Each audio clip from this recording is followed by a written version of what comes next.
श्री गणेशाय नमः। आज हम लोग वैशाख महीने के 11वें अध्याय की कथा सुनेंगे।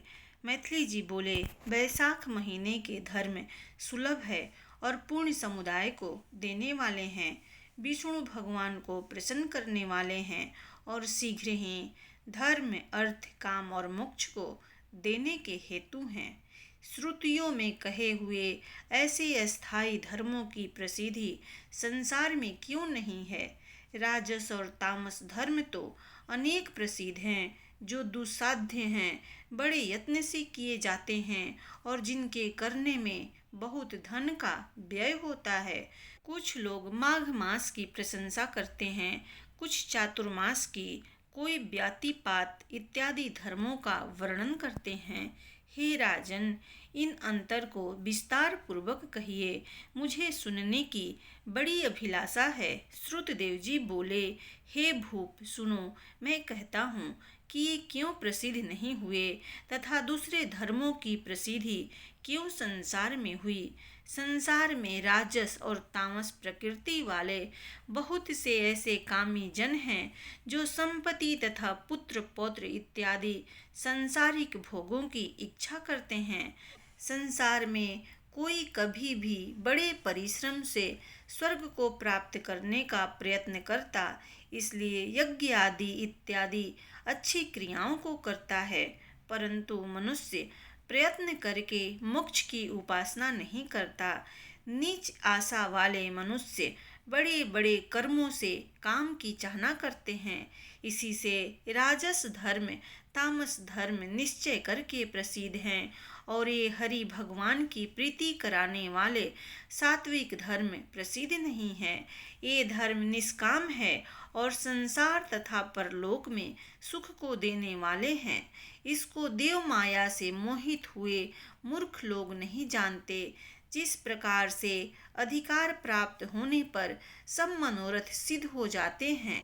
प्राचीन समय में इक्ष्वाकु कुल का भूषण नृग का पुत्र बड़ा यशस्वी कीर्तिमान नाम का सार्वभौम राजा था।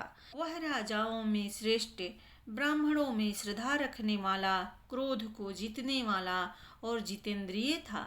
एक बार आखेट करता हुआ वह वशिष्ठ ऋषि के आश्रम में गया। मार्ग में जाते हुए उसने उस महात्मा के शिष्यों को वैशाख महीने के धर्मों को बारंबार करते हुए देखा।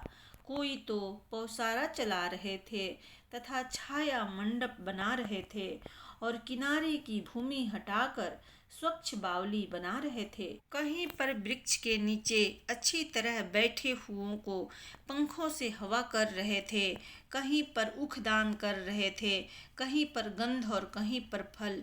मध्याह्न में छाते देते हुए तथा संध्या को शरबत पिलाते थे, कहीं पर तांबुल देते थे और कहीं नेत्रों में कपूर लगा रहे थे। कोई घने जंगल में घनी छाया में सुंदर आंगन को साफ कर रहे थे, कई लोगों के हित के लिए बालू बिछा रहे थे। हे राजन, कोई वृक्ष की शाखा में झूला डाल रहे थे। तुम लोग कौन हो? यह पूछने पर उन्होंने कहा कि हम वशिष्ठ ऋषि के शिष्य हैं। क्या करते हो? यह पूछने पर उन्होंने कहा, यह वैशाख महीने के धर्म हैं। हम लोग सद्धर्म के लिए जल्दी से इनको कर रहे हैं। हे राजेंद्र, हम लोग यह वशिष्ठ जी की आज्ञा से करते हैं। इनके करने से पुरुषों को क्या फल होता है और इससे कौन संतुष्ट होता है? जैसा तुमने सुना हो वैसा विस्तार पूर्वक मुझसे कहो। राजा के ऐसा पूछने पर उन्होंने राजा से कहा, हम लोग गुरु जी की आज्ञा से मार्ग में इन सत्कर्मों को करते हैं।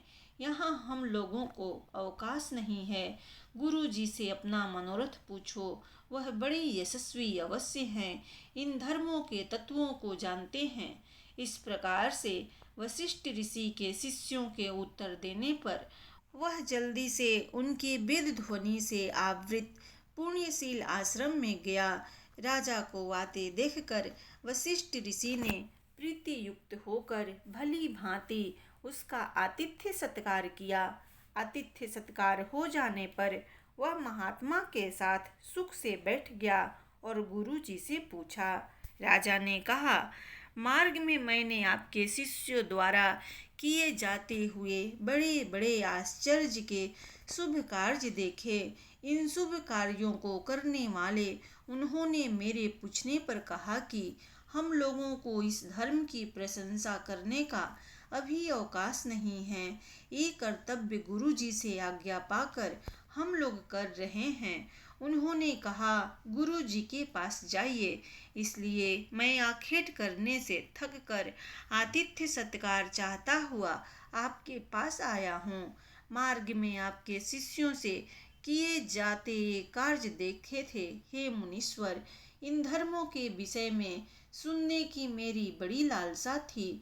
आप सब पदार्थों की उत्पत्ति जानते हो, आदरणीय हो और सब धर्मों को करते हो।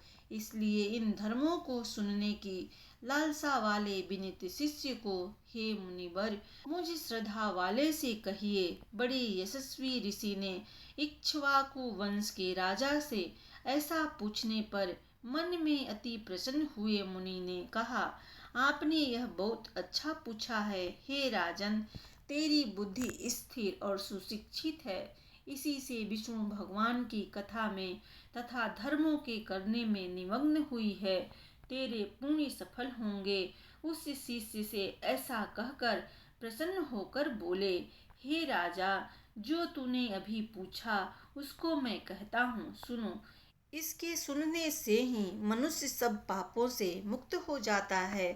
सब धर्मों को छोड़कर उसकी आत्मा सब विषयों से हट जाती है। जो बैसाख स्नान में निरत रहता है वह मधुसूदन भगवान का प्रिय हो जाता है। सब धर्मों का सांगोपांग अनुष्ठान करके भी जो बैसाख महीने के धर्म को नहीं करता तथा स्नान दान पूजन और इस महीने के पुण्य को नहीं करता, उससे हरि भगवान दूर हट जाते हैं। जो बिना स्नान किए और दान दिए बैसाख महीना व्यतीत करता है वह कर्म से चंडाल होता है, इसमें कोई संदेह नहीं है। बैसाख महीने के कहे हुए धर्मों से जिसने हरि भगवान की आराधना किया वह उनसे प्रसन्न होते हैं और सब मनोरथों को देते हैं। जगन्नाथ लक्ष्मी के पति सब पापों का नाश करने वाले हैं। वह सूक्ष्म धर्मों से प्रसन्न होते हैं और धन कष्टों से नहीं, भक्ति पूर्वक पूजन करने से विष्णु भगवान सब कल्याण देते हैं। इस कारण से हे राजन, सदा मधुसूदन भगवान की भक्ति करना चाहिए। जल से ही जगन्नाथ विष्णु की पूजा करने पर क्लेश नाश करने वाले हरि भगवान शीघ्र ही संतुष्ट हो जाते हैं। जैसे प्यासा पानी से बड़ा बड़ा कर्म भी छोटा फल देता है तथा छोटा भी बड़ा फल देता है। बड़ा कर्म हो न तो हेतु है और न छोटा, किंतु कर्म के स्वरूप ही विशिष्ट है। कर्म की गति बड़ी गंभीर है। बैसाख के कहे हुए ये धर्म छोटे हैं और इनके करने में बहुत धन का व्यय नहीं होता, परंतु ये शुभ कार्य विष्णु भगवान को प्रियकर हैं। इसलिए हे भूपाल, तुम भी बैसाख के कहे हुए धर्मों को करो। तुम्हारे राज्य के सब मनुष्यों को यह शुभ करने वाले कर्म करना चाहिए।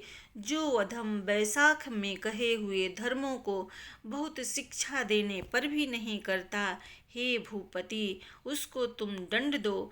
इस प्रकार से भली भांति शास्त्रों में कही हुई आवश्यक बातों को कहकर तब बैसाख मास के सब धर्मों को कहा। उन सब धर्मों को सुनकर भक्ति पूर्वक गुरु जी की पूजा करके वह राजा घर आकर सब धर्मों को करने लगा। हे राजन, वह भक्तिमान राजा देवों के देव निरंजन पद्मनाभ केशव भगवान के अतिरिक्त और किसी को नहीं देखता था। बंदियों से यह घोषणा करवाया कि 8 वर्ष से अधिक 80 वर्ष का जो पुरुष सूर्य के मेष राशि में रहने पर प्रातःकाल स्नान न करेगा वह दंड पावेगा, मारा जाएगा और अवश्य देश से निकाल दिया जाएगा। पिता हो या पुत्र हो, भार्या हो अथवा मित्र हो, जो बैसाख धर्म न करेगा उसको मैं शत्रु के समान समझूंगा। प्रातःकाल सुंदर जल में स्नान करके प्रधान ब्राह्मणों को दान देने तथा यथाशक्ति पौसारा चलाने इत्यादि पाप नाश करने वाले धर्मों को करें। धर्म शिक्षक ब्राह्मणों को गांव-गांव में नियुक्त किया तथा 5-5 गांव एक एक अधिकारी नियुक्त किया। धर्म छोड़ने वाले को दंड देने के लिए 10 सवार नियुक्त किया। इस प्रकार सर्वत्र प्रबंध करने से उस सार्वभौम राजा के शासन से यह धर्म रूपी वृक्ष से देशों में विस्तार पूर्वक बढ़ गया। जो मनुष्य राजा के देश में मरते हैं, प्रमाद से भी मरते हैं, तो हे राजेंद्र वे स्वर्ग में जाते हैं। वे मनुष्य अवश्य विष्णु लोक को प्राप्त करते हैं। सूर्य के मेष राशि में जाने पर जो लोग प्रातः काल एक बार किसी बहाने से स्नान करते हैं, वे सब पापों से मुक्त होकर विष्णु के परम पद को प्राप्त होते हैं।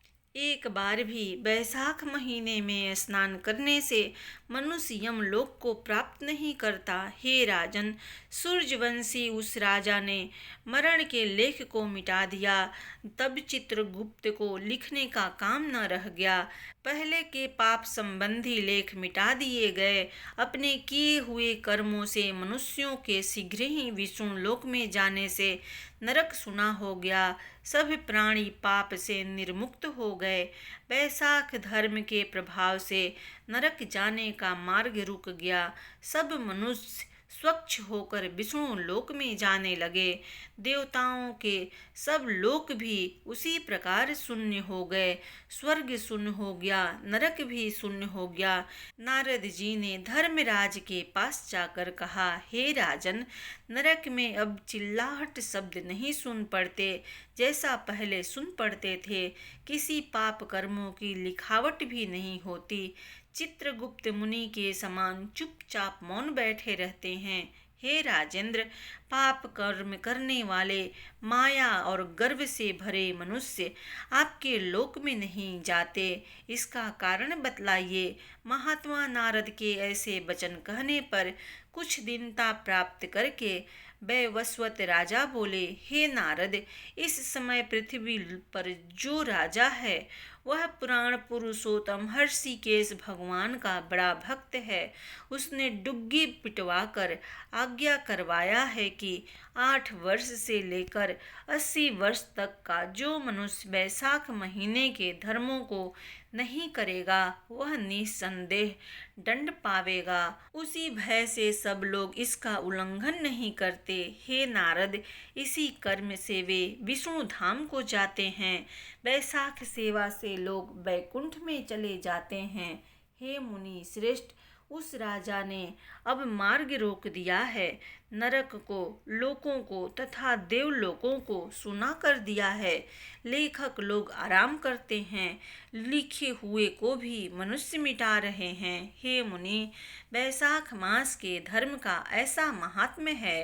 हे द्विज, वैशाख के धर्मों को करके लोग ब्रह्म हत्या इत्यादि पापों से मुक्त होकर विष्णु के परम पद को प्राप्त होते हैं। ऐसा मैं काठ के समान हो गया हूँ। मुझे कुछ सूझ नहीं पड़ता। एवं उस महाबली से युद्ध करके मैं उसको मार डालूंगा। स्वामी के कार्य को न करता हुआ जो व्यापारहीन पड़ा रहता है उसका धन नाश हो जाता है और वह निश्चय नरक में जाता है। यदि देववश वह अवध्य होगा तो ब्रह्मा के पास जाकर उनसे सब वार्ता निवेदन करके तभी मैं अवश्य स्वस्थ होऊंगा। ऐसा कहकर मुनि से सलाह करके अपने अनुचरों के साथ पृथ्वी पर गया। काले भैंसे पर चढ़कर भयंकर दंड उठाकर मृत्यु, रोग, ज्वर इत्यादि भयंकर सहायकों को लेकर 50 करोड़ संख्या में यमदूतों से घिरा हुआ शीघ्र ही उस राजा की पुरी को घेर लिया। सब लोगों को भय करने वाले शंख का बड़ा शब्द किया। उसको सुनकर राजर्षि वैवस्वत यम आया है ऐसा जानकर अपनी सेना इकट्ठी करके क्रोध से नगर से बाहर निकला। तब उन दोनों का रोवां खड़ा करने वाला भयंकर युद्ध हुआ। मृत्यु काल रोग तथा यमदूतों के स्वामी को जीतकर उस राजर्षि ने क्षण भर में इनको दूर भगा दिया। तब यमराज क्रोध करके स्वयं उसके पास आए। उसने बहुत बाणों से युद्ध किया और सिंह के समान गर्जना किया। राजा ने 3 बाणों से धनुष को तोड़ डाला। तब ढाल तलवार लेकर यम मारने को चला। उसको देखकर राजा ने क्रुद्ध होकर ढाल और तलवार को काट डाला और काले नाग के समान एक तीर उसके मस्तक पर चुभाया। उससे चोट खाकर यम से क्रुद्ध होकर दंड उठाया और ब्रह्मास्त्र अभिमंत्रित करके उसके ऊपर दंड फेंका। तब देखने वाले मनुष्यों ने बड़ा हाहाकार मचाया। तब विष्णु ने अपने भक्त की रक्षा के लिए अरि चक्र फेंका। विष्णु भगवान से फेंका हुआ चक्र तब जल्दी से रण में आया। यम दंड से युद्ध करके तथा ब्रह्मास्त्र को हटाकर वह अति अद्भुत अस्त्र यम को मारने में उद्धत हुआ। तब वह देव भक्त डर कर जल्दी से चक्र की स्तुति करने लगा।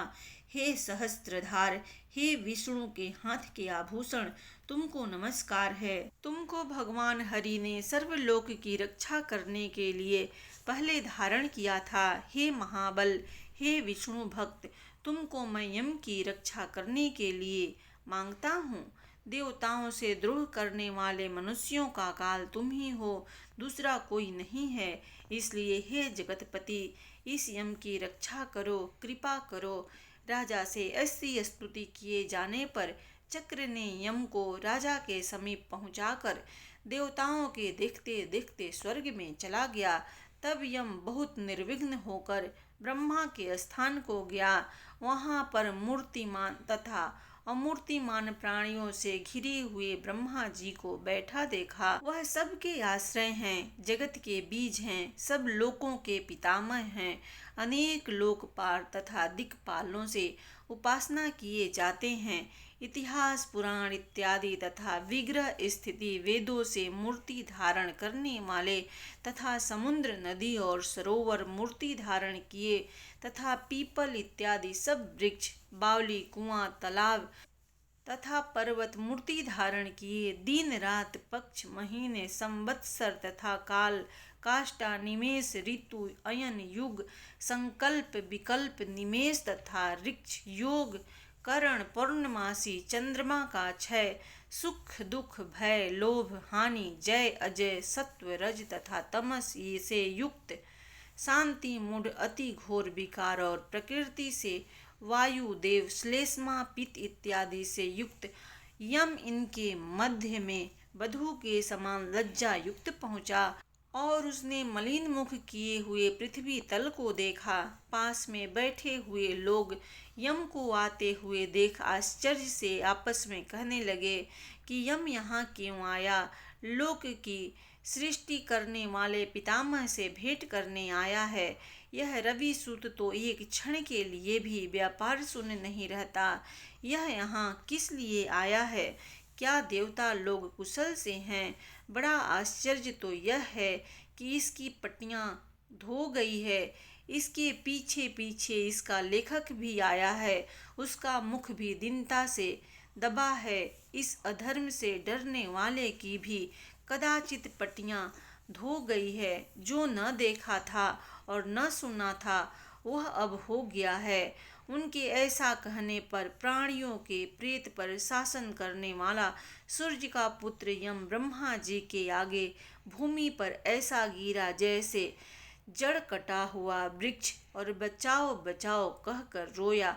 वह कहने लगा, हे देवेश, मैं हारा हूँ, मेरी पट्टियाँ धुल गई है।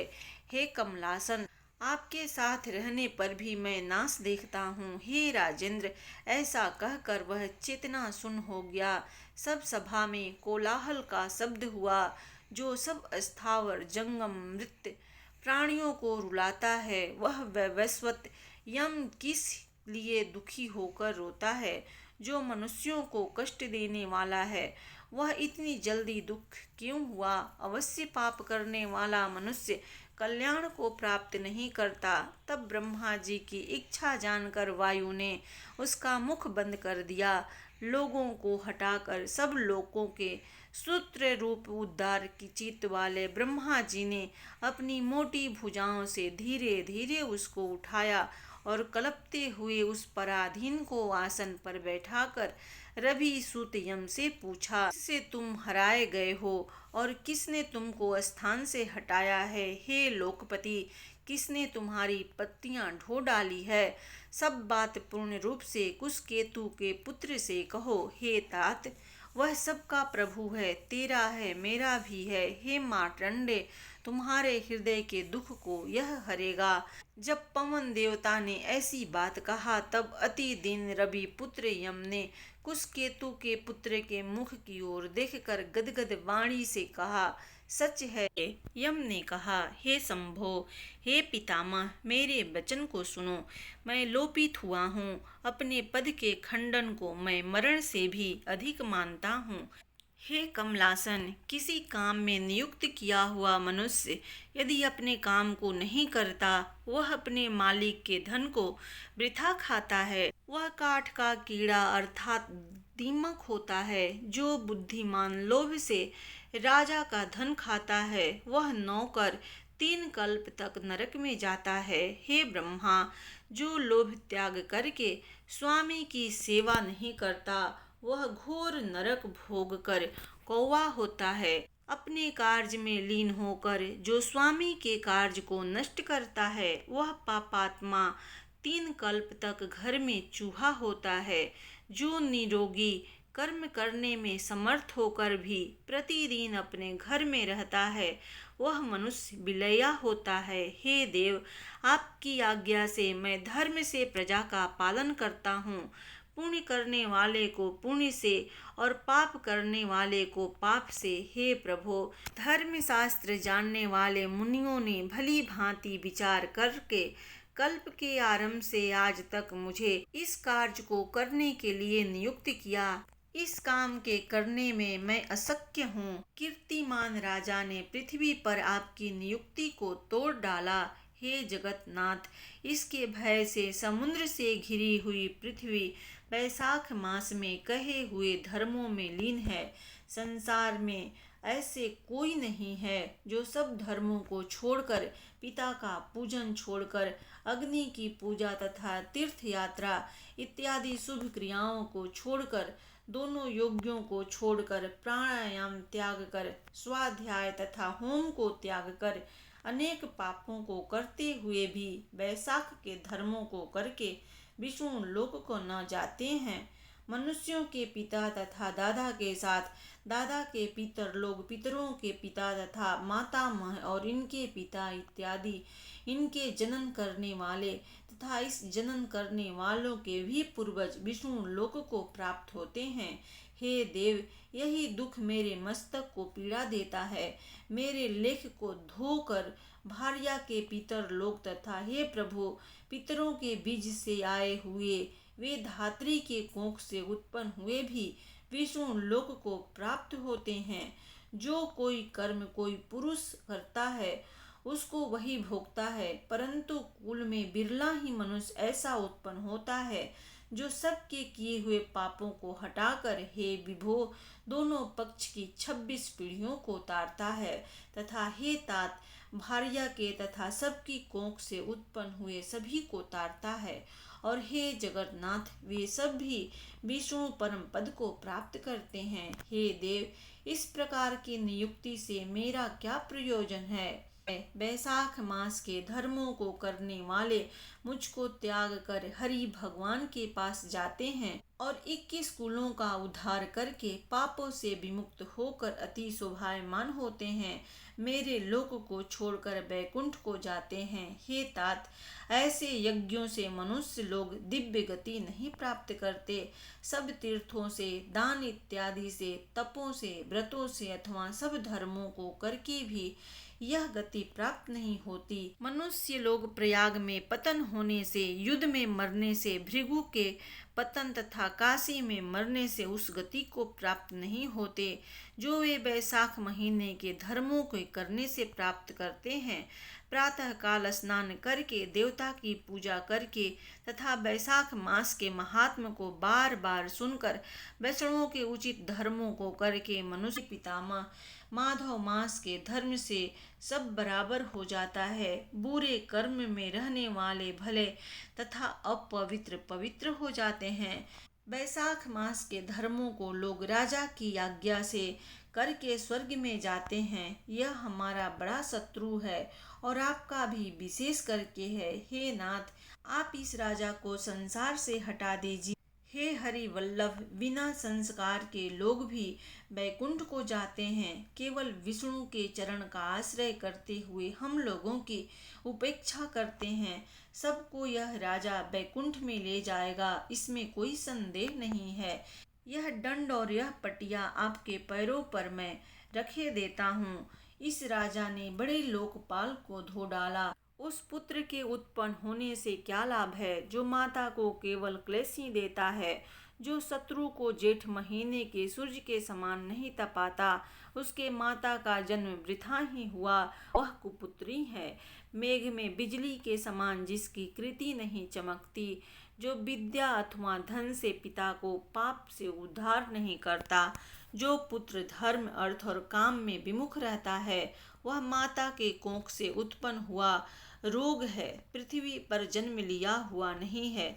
पुरुषों में अधम ऐसे पुत्र को सज्जन लोग मातृहंता अर्थात माता को मारने वाला कहते हैं। इसकी माता राजा की भार्या है और इसके भले कर्म लोक में प्रसिद्ध हैं। मेरी लिपि को धो डालने वाला जैसा यह कीर्तिमान उत्पन्न हुआ है, वैसा पुत्र जनने वाली माता बिरले ही जन्मती है, इसमें कोई संदेह नहीं है। हे देव, किसी दूसरे क्षत्रिय ने ऐसा नहीं किया था।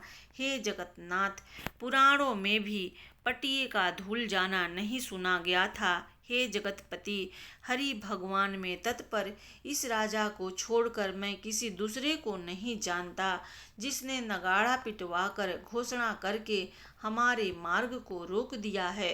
श्री स्कंद पुराण के बैसाख महात्म्य के नारद और अम्बरीश के संवाद में यम दुख निरूपण नाम का 12वां अध्याय समाप्त हुआ।